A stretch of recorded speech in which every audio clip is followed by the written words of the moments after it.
Question है, narcissist स्वयं को भगवान जैसा क्यों समझता है? उसके भगवान जैसे इन गुणों से पैदा होने वाली जो awkward सिचुएशन है, नेगेटिव परिस्थितियां और हीन भावना है, उनसे अपना बचाव कैसे करें? देखिए, सबसे पहले तो आपको ये जानना चाहिए कि नार्सिसिस्ट के अंदर एक फॉल्स सेल्फ होता है। ये फॉल्स सेल्फ कैसा है? देखिए, ये फॉल्स सेल्फ एक डिफेंस मैकेनिज्म की तरीके से यूज होता है। जैसे कि बच्चा छोटा जब रहता है, वो तो अपने जीवन में उसके माँ बाप से की झिड़क से या माँ बाप के बहुत एम्बिशियस होने से उसके अंदर जो असुरक्षा की भावना आती है, उस असुरक्षा की भावना से बचने के लिए बच्चा एक झूठा चेहरा अपने ऊपर लगा लेता है। और ये झूठा चेहरा उसे इस बात का एहसास दिलाता है कि ये झूठे चेहरे को लगा करके बात करने से वो माँ बाप का प्यार पा जाएगा। इस तरीके से वो अपने इस झूठे चेहरे को या फॉल्स सेल्फ को प्रेम से जोड़ करके देखता है बचपन में, और उसे लगता है कि इससे मुझे प्रेम मिल सकता है।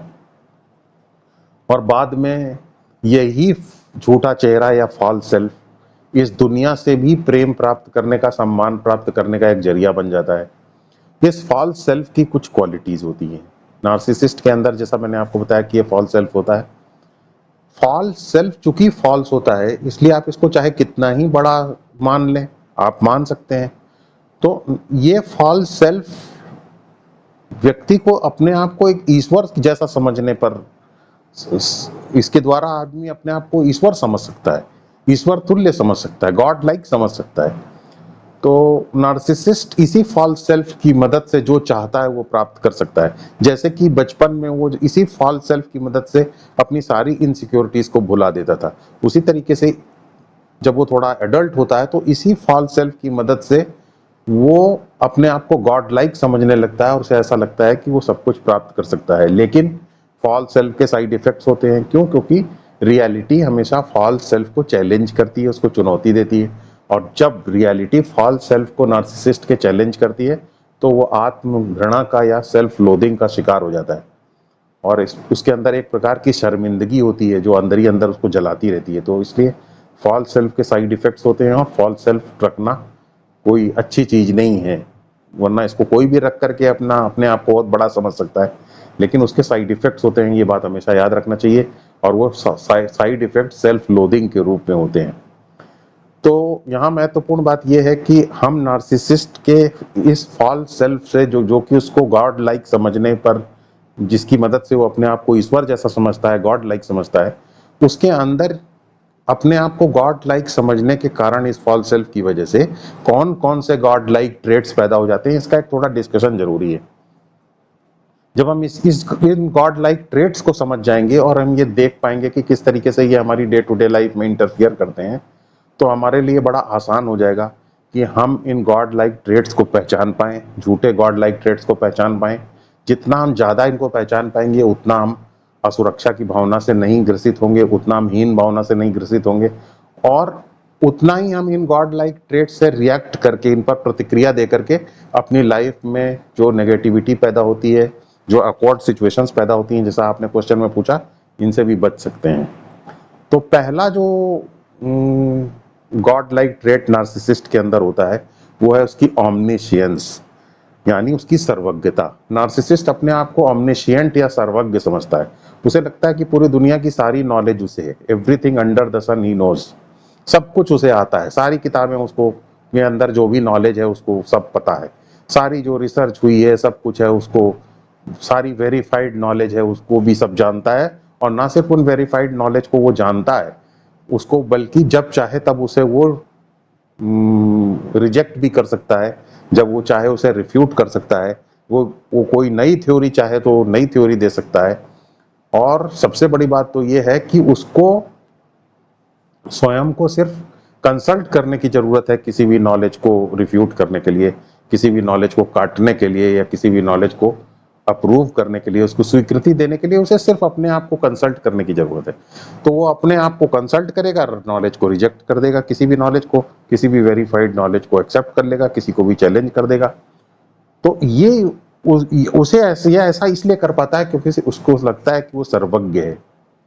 और अब उसकी इस सर्वज्ञता का सबसे ज्यादा जो प्रयोग होता है वो होता है उसके द्वारा की गई बहस में।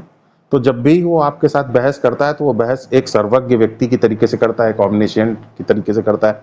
तो आपको तो वो पहले से ही जानता रहता है कि आप उसके सामने कभी टिकेंगे नहीं, क्योंकि आप उसकी तरीके से सर्वज्ञ नहीं है। तो आप जब एक ऐसे सर्वज्ञ व्यक्ति के साथ, एक ऐसे ऑमनिशिएंट व्यक्ति के साथ आप बहस करते हैं, तो फिर आप साइकोलॉजिकली डिसएडवांटेजियस सिचुएशन में पहुंच जाते हैं। आपके अंदर हीन भावना आ जाती है, आप दुखी हो जाते हैं, क्योंकि उसके लॉजिक इस तरीके के रहते हैं बेसिर पैर के, कि वो लॉजिक्स फैक्ट से पैदा ही नहीं हुए। वो लॉजिक तो उसके इस भ्रम से पैदा हुए हैं कि वो ऑमनिशिएंट है। अगर कोई चीज फैक्ट से पैदा हो तो उसे काटा भी जा सकता है, लेकिन जो चीज ऑमनिशियंस के भ्रम से पैदा हो उसे आप कैसे काटेंगे? तो आप हाथ अधप्रव रह जाते हैं, आप उसको काट नहीं पाते हैं, शॉक्ड रह जाते हैं। इस वजह से आप हीन भावना का शिकार हो जाते हैं, और जब आप नीचे गिर जाते हैं तो वो आपको और नीचे गिराता है, और ज्यादा आपको ह्यूमिलिएट करने की कोशिश करता है। इसलिए बेहतर यही है कि नार्सिसिस्ट की इस ऑमनिशियंस के भ्रम को समझे, ठीक से पहचाने, और उससे इस बहस में ना पड़े, वरना आपकी लाइफ में वो नेगेटिव सिचुएशन पैदा करने की कोशिश करेगा, और उसकी ऑमनिशियंस के ऊपर प्रतिक्रिया ना दें, रिएक्ट ना करें। जो नार्सिसिस्ट का दूसरा जो सबसे बड़ा गुण है वो ये है कि उससे कोई भी नैतिक दबाव वो नहीं मानता है, क्योंकि वो अपने आप को नियम के अनुसार चलने वाला नहीं मानता, वो अपने आप को किसी लॉ के नीचे नहीं मानता, क्योंकि वो नियम को का पालन करने वाला साधारण व्यक्ति नहीं है। वो अपने आप को नियंता मानता है, जैसे कि रूलर मानता है, रूल बनाने वाला। रूल बनाने वाले को कहते हैं रूलर। और रूलर जो होता है वो किसी वो किसी नियम के अधीन थोड़ी है, क्योंकि सारे नियम उसके अधीन है, क्योंकि वो नियंता है। जैसे भगवान को हम नियंता कहते हैं, क्योंकि सारे नियम भगवान के ही अधीन है। तो नार्सिसिस्ट भी अपने आप को नियंता समझता है। उसको ये लगता है कि सारे नियम उसके अधीन है, और वो किसी नियम को का पालन करने के लिए नहीं बना है, और इसलिए वो मोरालिटी का हमेशा विरोध करता है, नैतिकता का हमेशा विरोध करता है, नैतिकता को हमेशा कंटेम्पचुअस लाइट में देखता है, उसको हमेशा नीची निगाह से देखता है, और उसको हमेशा ऐसा लगता है कि वो किसी भी बुरी परिस्थिति से बच सकता है, वो किसी भी बुरी परिस्थिति से निपट सकता है, और उसके ऊपर किसी भी बुरी परिस्थिति का कोई खराब असर नहीं पड़ेगा, और वो जब चाहेगा तब किसी भी नियम के प्रभाव से बच सकता है, और वो कभी नहीं फंसेगा, और कोई भी नियम ऐसा नहीं है जो उसको फंसा सके। आखिरी वक्त पर वो नियम से बाहर निकल जाएगा। किसी भी परिस्थिति में फंसने के पहले कुछ ही समय, आखिरी क्षण में भी वो उस परिस्थिति से बाहर निकल सकता है, ऐसा उसके अंदर भरोसा रहता है, क्योंकि उसे लगता है कि वो कभी फंस नहीं सकता, क्योंकि वो किसी भी नियम के अधीन नहीं है, इसलिए कोई नियम उसको फंसा नहीं सकता। और अगर मान लीजिए कि किसी नियम ने उसको फंसा दिया, कभी वो लॉ के नीचे आ गया, तो तुरंत ब्लेम शिफ्ट कर देगा कि ये इसकी गलती की वजह से, उसकी गलती की वजह से, या फिर उस संस्था के ऊपर ही प्रश्न उठा देगा जिस संस्था ने उसके ऊपर लॉ इम्पोज करने की कोशिश की है, उस कॉन्स्टिट्यूशनल बॉडी के ऊपर ही क्वेश्चन मार्क लगा देगा जिसने उसके ऊपर इम्पोज किया है कोई नियम। तो इसलिए वो कोई भी नियम मानता नहीं है। तो ये उसकी सबसे बड़ी इंपॉर्टेंट क्वालिटी है। इसको रिकॉग्नाइज करेंगे अगर आप, तो फिर आप इसके नेगेटिव इम्पैक्ट से बच सकेंगे।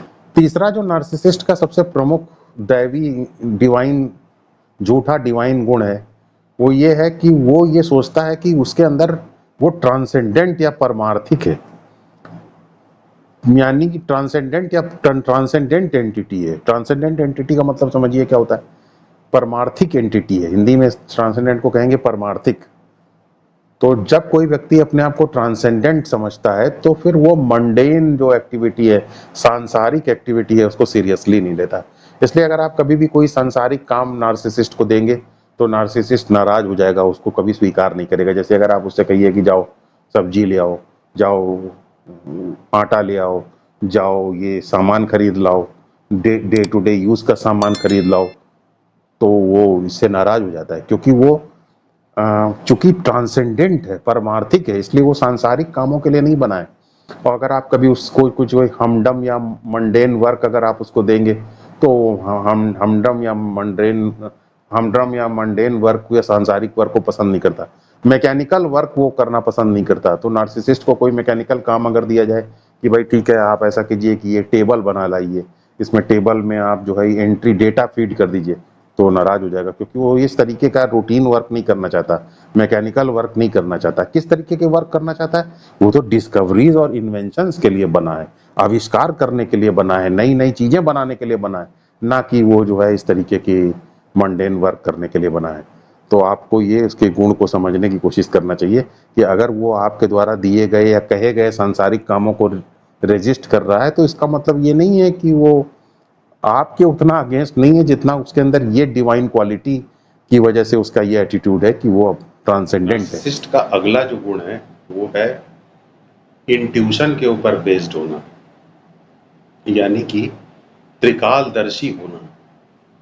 जैसे साधारण व्यक्ति जब किसी भी व्यक्ति के बारे में फैसला लेता है या अपने जीवन के बारे में कोई फैसला लेता है या किसी चीज के बारे में कोई फैसला लेता है तो दूसरे लोगों को कंसल्ट करता है, फैक्ट चेक करता है, फैक्ट्स का पता लगाता है, उसके ऊपर रिसर्च करता है।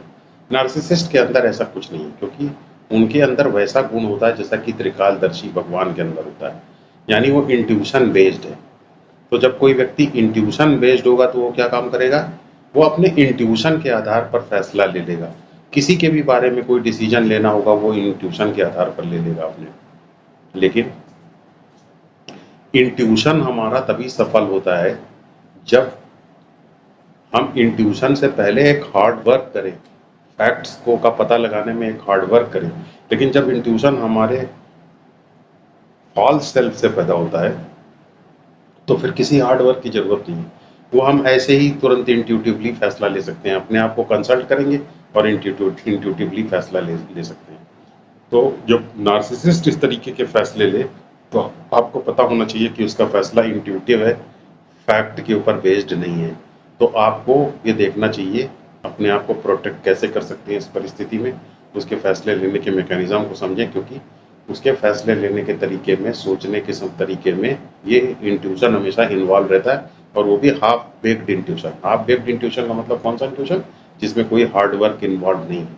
जैसे अल्बर्ट आइंस्टाइन के अंदर भी इंट्यूशन तो आता ही था, रात में वो सोते थे, उसके बाद सोते वक्त वही सब सोचते थे जो फैक्ट्स उन्होंने पता लगाए हैं, और वो सारे फैक्ट्स आपस में क्लब होकर के एक नई इंसाइट सवेरे बन जाते थे, एक नई अंतर्दृष्टि के रूप में सवेरे समझ में आ जाते थे, जिससे उनको नॉलेज को समझने में बहुत मदद मिलती थी। इसे कहते हैं इंट्यूशन। तो नार्सिसिस्ट के साथ इस तरीके का हार्ड वर्क इन्वॉल्व नहीं है, फैक्ट्स इन्वॉल्व नहीं है। जैसा कि मैंने बोला, वो सिर्फ अपने आप को कंसल्ट करता है और उसके बाद ये हाफ बेक्ड इंस्टीट्यूशंस के आधार पर फैसले ले लेता है, क्योंकि वो अपने आप को त्रिकालदर्शी समझता है। नार्सिसिस्ट की जो अगली क्वालिटी है वो ये है कि नार्सिसिस्ट अपने आप को एक अवतार की तरह समझता है। जैसे विष्णु भगवान का अवतार था, तो विष्णु भगवान का जो अवतार किस लिए हुआ, वो एक लार्जर ह्यूमैनिटी के लिए हुआ, एक धर्म का एक ऑर्डर स्टैब्लिश करने के लिए विष्णु भगवान का जन्म हुआ, उनका जन कल्याण के लिए उनका जन्म हुआ। तो नार्सिसिस्ट ऐसा ही समझता है कि जैसे कि वो एक फ्यूचरिस्टिक उसकी बर्थ है, उसको भगवान ने पैदा किया है एक लार्जर उद्देश्य को, एक बड़े उद्देश्य को प्राप्त करने के लिए, ऐसा उद्देश्य जिससे कि मनुष्य की पूरी जाति जो है उससे प्रभावित होगी, मनुष्य की पूरी रेस जो है उससे प्रभावित होगी। तो नार्सिसिस्ट इस तरीके के इल्यूजन के साथ जीता है। उसको ऐसा लगता है कि वो जो है दूसरे लोगों को प्रोटेक्ट करने के लिए है, जो जिन लोगों को वो ठीक समझता है उनको प्रोटेक्ट करने की, उनको सुरक्षा देने के लिए है, और जिन लोगों को ठीक नहीं समझता उनको पनिश करने के लिए है। वो दूसरे लोगों को रिजल्ट ऑफ एक्शन देने के लिए, उनके एक्शंस का फल देने के लिए, जैसे भगवान को कर्म फलदाता भी कहा जाता है। तो नार्सिसिस्ट अपने आप को अवतार समझता है और कर्म फलदाता समझता है। वो दूसरे लोगों के ऊपर जजमेंट पास करेगा, दूसरे लोगों को उनके किए का फल देता है। जैसे भगवान कर्म का फल देते हैं, तभी तो भगवान को कर्म फलदाता कहा जाता है। तो नार्सिसिस्ट ऐसे ही कर्म फलदाता अपने आप को समझता है, क्योंकि वास्तविकता ये है कि नार्सिसिस्ट एक्चुअली दूसरे की प्रॉब्लम्स को बहुत ही ब्लैक्स एंड व्हाइट्स में देखता है, बहुत ही सिंप्लीफाई करके देखता है, और इसलिए वो दूसरे लोगों के ऊपर हमेशा जजमेंट पास करता है और उनको कभी भी बेनिफिट ऑफ डाउट नहीं देता। जनरली दूसरे व्यक्ति की परिस्थिति को अगर आप थोड़ा गौर से देखेंगे तो उसमें बहुत सारे फैक्ट्स इन्वॉल्व होते हैं। नार्सिसिस्ट कभी उन फैक्ट्स में नहीं जाता, उन डिटेल्स में नहीं जाता। जब आप किसी डिटेल में नहीं जाते हैं किसी की प्रॉब्लम में, तो तुरंत आप जजमेंट दे देते हैं, क्योंकि आप सीधा ब्लैक एंड व्हाइट में चीज़ों को देख रहे होते हैं, ओवर सिंप्लीफाई करके देख रहे होते हैं। तो नार्सिसिस्ट ऐसे ही बिना डिटेल में गए हुए सीधे ब्लैक एंड व्हाइट में चीज़ों को देखता है और जजमेंट पास कर देता है।